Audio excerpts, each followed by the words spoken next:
Oi, pessoal, tudo bem? Sejam todos bem-vindos. Eu sou a Aline e hoje eu quero conversar com vocês sobre um livro que é um dos meus queridinhos da vida, que é O Historiador, da Elizabeth Kostova. Bora lá?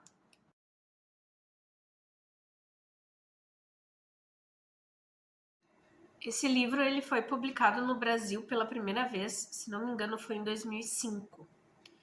E teve um hype bem grande dele na época, assim, muita gente leu, amou, mas eu nessa época não tive contato com ele. Foi ali em 2012, por aí, que eu tava numa ressaca literária. Fazia uns 2 meses, assim, que eu não conseguia pegar nada para ler. Eu tinha terminado a última matéria da faculdade, eu tinha feito estágio, então eu tinha lido muita coisa assim em prol do estágio e das disciplinas, e eu não conseguia pegar nada na mão para ler.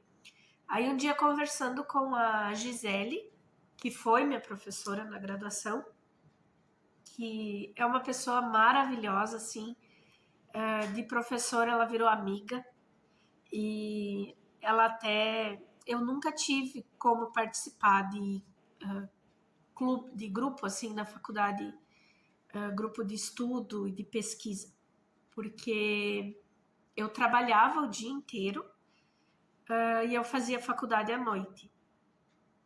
E depois que eu me formei, a Gisele me aceitou no grupo de pesquisa dela, que ela pesquisa religiões e religiosidades, e foi um marco para mim, assim, para mim ter vontade de pesquisar, para mim aprender sobre pesquisa. E as pessoas que eu conheci nesse grupo com certeza moram no meu coração. E a Gisele é uma pessoa maravilhosa, muito querida, que eu amo e que é minha amiga. E ela me disse assim: Ah, tu gosta de vampiro, né? Tu gosta de Drácula, enfim. Então eu tenho um livro para te indicar. E daí ela me falou desse livro, do historiador. Já era uma segunda edição, porque a primeira edição ela era um livro maior, assim mesmo, com a capa escura, tipo essa, mas maior. E essa edição que eu tenho na mão aqui, ela é de 2009. Deixa eu só conferir aqui. Ela é de 2009. E eles fizeram ele menorzinho, essa edição menorzinha assim, o que aumentou a quantidade de páginas, porque o texto é muita escrita mesmo. O texto é bem grande. E no livro maior da primeira vez que foi publicado eram 500 e poucas páginas. Nesse pequenininho aqui tem 902. Mas, gente, esse livro foi assim um vira-página, sabe? Quando tu pega aquele livro assim que tu realmente não estava esperando assim muita coisa, porque eu não conhecia. E eu comecei a ler e, meu Deus, eu só queria ler. Eu só queria ficar lendo, e é aquele livro que tu tá trabalhando, tu quer sair do trabalho para continuar lendo, tu quer saber o que vai acontecer, sabe? É muito bom. Aqui o que nós temos é a história de uma moça que tem acesso a algumas correspondências e alguns diários do seu pai que está desaparecido há muito tempo. E quando ela encontra esses diários e ela começa a pesquisar sobre isso, coisas estranhas começam a acontecer na vida dela. E tanto o diário quanto essas cartas vão levando ela por um caminho muito longo e por diversos países da Europa. Então ela começa na Europa, na Inglaterra, se não me engano, mas ela vai para a Europa Oriental. Então ela vai passar por cidades da Hungria, ela vai passar por cidades da Romênia e em busca dessa realização, né? De encontrar o pai, de saber o que aconteceu com o pai, enfim. Mas é uma história muito bem escrita. Aqui diz que na contracapa eles escreveram que a Levou 10 anos de pesquisa da autora para completar essa obra. E o Bram Stoker, ele fez o Drácula inspirado num personagem da vida real, que era um príncipe da Valáquia, o Vlad Tepes, ou Vlad III, ou até Vlad o Empalador, como ele ficou mais conhecido. Mas no Drácula, isso fica meio subentendido, assim, e não vai muito a fundo nessa pesquisa. Aqui o contrário. Ela vai aqui realmente... nesse livro, o Drácula é o Vlad. E o Vlad deixou descendentes. Então, essa busca toda vai ser não só pelo pai dela, mas também por toda essa história que está oculta e que ninguém conhece da vida do Vlad Tepes. Historicamente falando, o Vlad Tepes foi um príncipe da Valáquia que foi entregue pelo seu pai ao Império Otomano como garantia de que o pai dele não ia trair o Império. Nesse período estavam acontecendo as cruzadas. E o pai do Vlad acabou entregando não só o Vlad, como o Hanu, que era o filho mais novo, junto para o imperador otomano. E eles dois foram criados juntos com o Maomé II, que era filho desse sultão. A importância de conhecer essa história, que é parte do estudo que a autora fez para criar esse personagem, esse Drácula que ela nos apresenta aqui, é saber que o pai do Vlad acabou traindo o Império Otomano e ele lutou nas cruzadas do lado da Igreja Católica. Ele entrou numa ordem que era chamada a Ordem do Dragão, e por isso a família dele ficou conhecida na Valáquia como os Dracul, que é a palavra que depois deu a origem a Drácula. E o imperador otomano pensou que, tendo as crianças como refém, o pai não fosse trair. Na verdade, isso era uma técnica muito utilizada, né, pelo Império Otomano, de pegar reféns. Todos os filhos dos nobres, principalmente em época de guerra, acabavam sendo criados por famílias otomanas da alta realeza da corte do sultão. Mas como o pai do Vlad traiu o Império Otomano, ele foi assassinado e o filho mais velho que estava com ele também. Com isso, o sultão acreditou que tanto o Vlad quanto o Hanu, que eram os filhos que ele tinha sobre o poder dele, sabendo do fim do pai, não iam trair eles em um próximo momento. Até porque, como eles tinham sido criados ali sobre as normas turcas, eles acreditaram que naquele momento os jovens já iam se achar mais turcos do que romenos. Mas não foi bem assim. Então, alguns anos depois, quando o Vlad ganha a licença para voltar para a Valáquia como príncipe, o Vlad trai e o Vlad pesou mais essa questão, tipo, de que ele foi refém, de que o pai foi assassinado e de que eles tinham direito sobre aquela terra e os otomanos não deveriam estar mandando neles. O Vlad acaba fazendo um complô, né, e ele acaba se aliando com alguns nobres, principalmente da Hungria, e ele acaba sendo assassinado.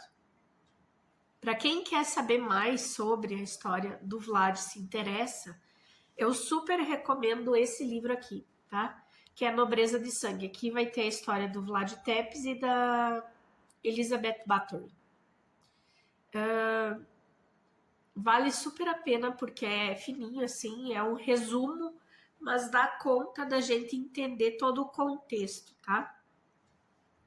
Esse filho do sultão com quem o Vlad cresceu é o Maomé II, que é o imperador otomano que vai conseguir conquistar Constantinopla mais tarde. E é quando ele já está em Constantinopla que ele acaba entrando em guerra com o Vlad e acaba assassinando ele, enfim.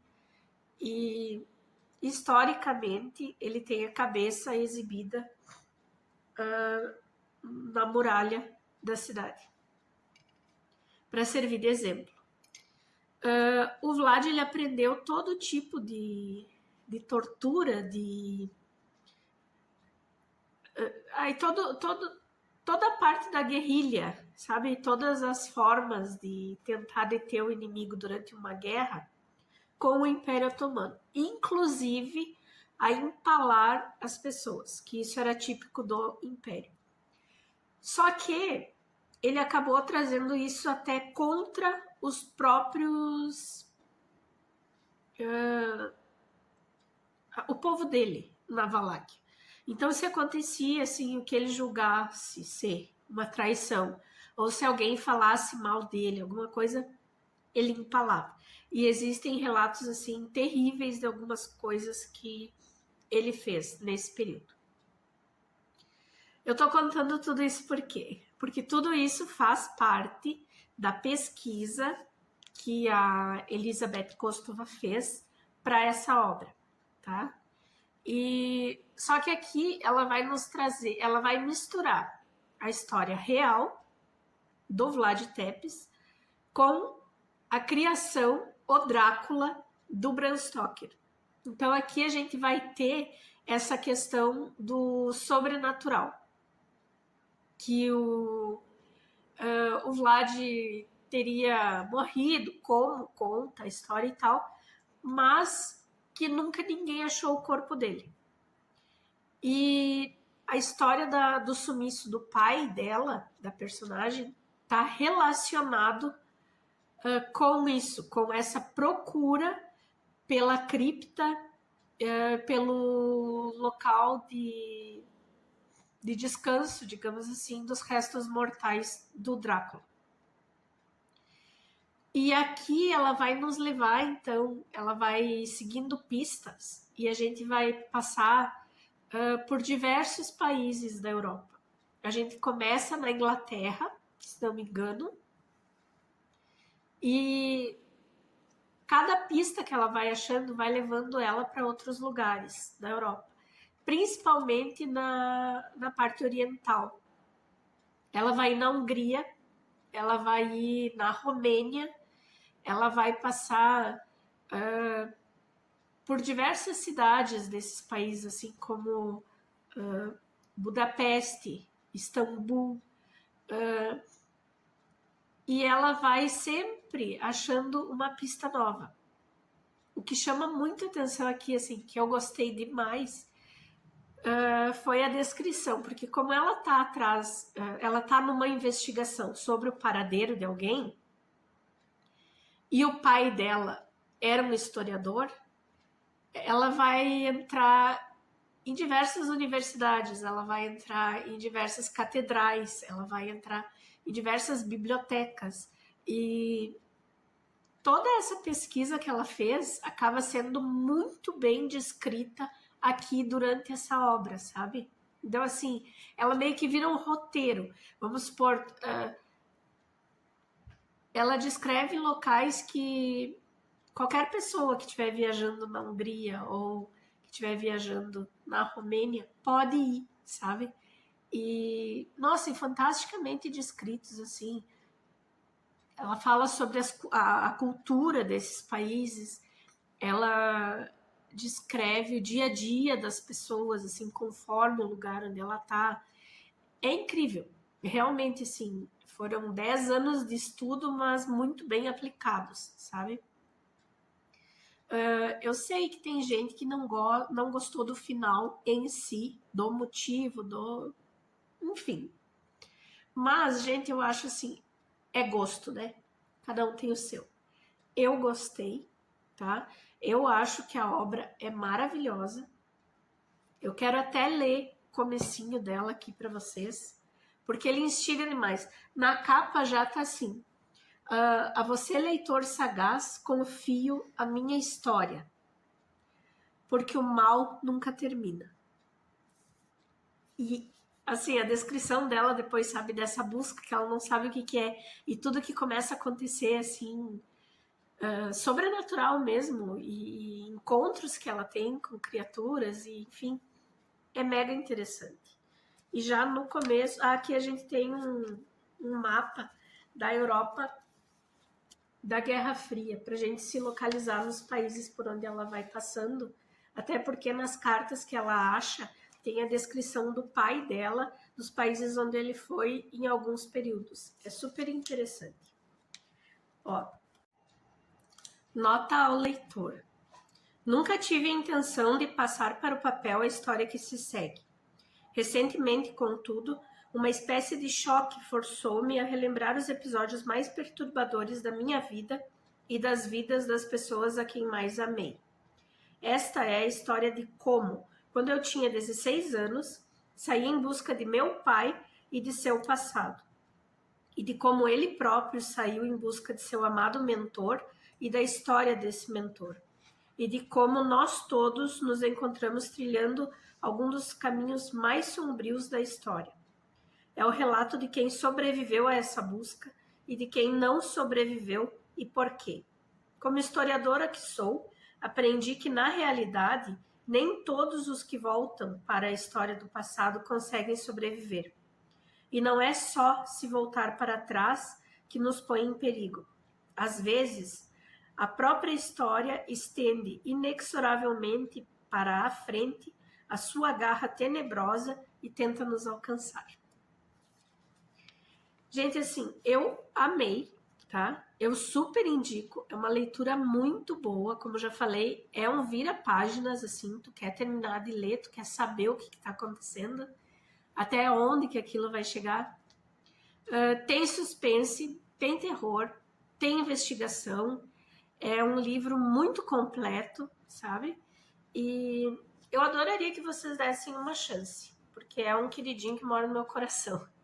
Eu pesquisei, tá? Ele não tem edição recente no país, ele tá esgotado. Mas na Amazon eu achei alguns usados à venda. E o valor tá muito bom, assim, em torno de R$ 20, tá? Então, quem tiver interesse, eu vou até procurar o link e deixar aqui embaixo. Tem uma série também na Netflix que sobre o Império Otomano e ela vai nos contar essa parte da história do Maomé II, tá? Então, nessa série a gente vai ter a história dele desde que o Vlad foi entregue ao pai dele como refém, e a gente vai ter também essa saída do Vlad dali, essa batalha entre os dois, é muito interessante. O que eu mais gosto na história em si é a gente pesquisar os dois lados, sabe? Então, assim, a gente no Brasil, a gente tem muito a noção da história contada pelo Ocidente. Então, a gente tem a visão das cruzadas, basicamente contada por Roma. E nessa série, a gente tem a oportunidade de ver o outro lado, sabe? É uma história que vai contar a visão do Império Otomano. Eu super indico, vou deixar aqui também na descrição o link da série, quem tiver interesse, tá? Pra ver. E hoje, então, eu deixo essas duas dicas aqui, tá? Esse aqui como complemento mesmo para quem tem interesse. E esse aqui que é tem uma pesquisa fascinante por trás e é uma história muito envolvente, tá? Ficam essas duas dicas hoje, então. Obrigada por ficarem comigo até aqui. Eu espero que vocês deem uma chance. Beijos e nos vemos na próxima. Tchau, tchau!